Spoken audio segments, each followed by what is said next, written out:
जय सिया राम, जय हनुमान। जैसा कर्म करोगे वैसा फल देगा भगवान, ये है गीता का ज्ञान। हम जैसा कर्म करते हैं हमें उसा वैसा ही फल भोगना पड़ता है, ये तो कृष्ण भगवान ने गीता में कहा है। इसलिए हमेशा अच्छे कर्म करो। इसी के ऊपर आज मैं आपको एक सीता माता की कथा सुनाऊंगी जो बहुत ही ज्ञानवर्धक है कि राम ने सीता को क्यों त्याग दिया था, किसके श्राप की वजह से सीता को त्यागा था, ऐसा सीता ने क्या कर्म किया था। ये सिर्फ वो तो भगवान थे, ये प्राणियों को शिक्षा देने के लिए ही सिर्फ ऐसी ऐसी घटनाएं की थी कि मनुष्य पृथ्वी के ऊपर अच्छे कर्म करे। तो आज पूरी कथा सुनाऊंगी, बहुत ही ज्ञानवर्धक कथा है, ये सभी को ही सुननी चाहिए और इसका ज्ञान भी होना चाहिए कि सीता माता को क्यों वनवास दिया था राम ने, किस कर्म के कारण सीता को घर छोड़ना पड़ा था। एक बार की बात है कि सीता माता अपने पिता के घर जब तक शादी नहीं हुई थी तो पार्क में घूम रही थी और उसी समय एक पेड़ के ऊपर एक तोते का जोड़ा बैठा हुआ था और आपस में बातें कर रहे थे कि सीता की शादी अयोध्या नगरी में राजा राम के साथ होगी। और सीता माता ने उनकी इन बातों को सुन लिया। उसी समय सीता तोते के जोड़े के पास आती है और कहती है कि तुम सीता के बारे में कैसे जानते हो। तब उन्होंने कहा कि मुझे हमें इतना ज्ञान है कि सीता जो है राजा जनक की जो पुत्री है उनका विवाह है अयोध्या नगरी के राजा दशरथ के पुत्र राम के साथ होगी। तो सीता ने कहा कि वो सीता मैं ही हूँ, मैं आपसे पूरी भविष्य की बातें जानना चाहती हूँ। तब तोते ने कहा कि हमें पूरे भविष्य के बारे में नहीं पता, सिर्फ हमें इतना ही ज्ञान है। लेकिन सीता ने उनका पीछा नहीं छोड़ा, सोचा कि ये तोते का जोड़ा सब कुछ मेरे बारे में जानता है और उन तोते के जोड़े को पकड़ना चाहा।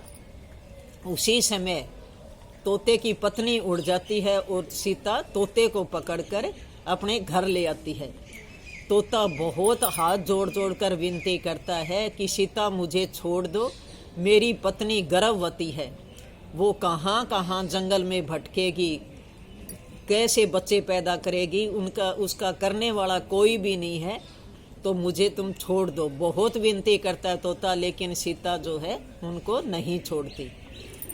और उसके बाद फिर बहुत दिनों तक उस पिंजरे के अंदर तोता तड़पता रहता है और आखिर में फिर श्राप देता है सीता को कि हे सीता, एक दिन जैसे ही मेरी पत्नी आज जंगल में भटक रही है, बच्चों को पैदा किया है, वैसे ही एक दिन तुम भी ऐसे ही जंगल में भटकेगी और बच्चों को जन्म देगी।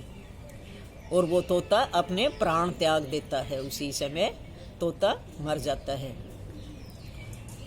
तो ऐसी फिर क्या हुआ था, जब उस तोते ने श्राप दिया था सीता को, तो वो ही तोता एक धोबी का रूप का जन्म लेकर अयोध्या में आता है और अयोध्या में जन्म लेता है धोबी के रूप में।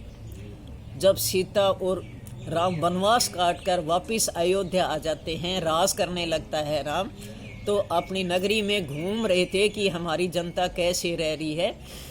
तो उसी समय वहाँ पर कुछ लोग बैठे थे और वो धोबी जो तोते का जन्म जो रूप में आया था, तो वो धोबी बोलता है कि कैसा राम है जिसने 14 साल तक रावण की लंका में रहकर रावण के पास रहकर दोबारा अपना लिया। और राम इस बात को सुन लेता है। उसी समय वो वापिस घर आता है और लक्ष्मण से कहता है कि हे लक्ष्मण, सीता को तुम वनवास वन में छोड़ो। लक्ष्मण भी बहुत हाथ जोड़ता है कि भैया इतना बड़ा जो है कष्ट जो है सीता माँ को मत दो। लेकिन राम नहीं मानते कि आज मेरी जनता ये बोल रही है तो कल ने कोई और भी बोलेगा। तो सिर्फ एक धोबी के कहने से ही राम ने सीता को छोड़ दिया और सीता वन में जाकर लव और कुश को जन्म दिया था। ये सभी जानते हैं, लेकिन इस चीज़ का नहीं पता होता कि धोबी का जो है जन्म है अयोध्या में एक तोते ने था, उसी का ही जन्म हुआ था। और इसी तरीके से जैसे दशरथ था, उन्होंने श्रवण को मारा था, उनके माता पिता तड़प तड़प कर मरे थे। उसी तरह ही राजा दशरथ का जिस समय देहांत हुआ था तो उस समय एक भी पुत्र उनके पास नहीं था। इसलिए कहते हैं कि जो भगवान थे उन्होंने भी ऐसे ऐसे कष्ट सहे हैं, उनको भी कर्मों का फल मिला है। तो मनुष्य तो कुछ भी नहीं है। और जितने भगवान थे इसलिए ही सब कुछ ये चमत्कार दिखाते थे कि प्राणी जो भी पृथ्वी के ऊपर रहते हैं कोई गलत कर्म न करे, कुकर्म न करे।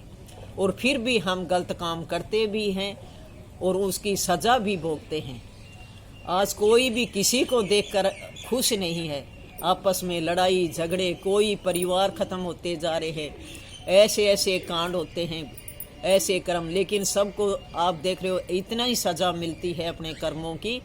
तो जितनी हो सके इस कथा को सुनकर मैं कहती हूँ कि अच्छे कर्म करो और अच्छे फल पाओ, सबकी सेवा करो, सबके साथ अच्छा व्यवहार करो, मीठा बोलो, प्रेम से रहो, तो आपको अपने कर्मों का जरूर फल मिलेगा।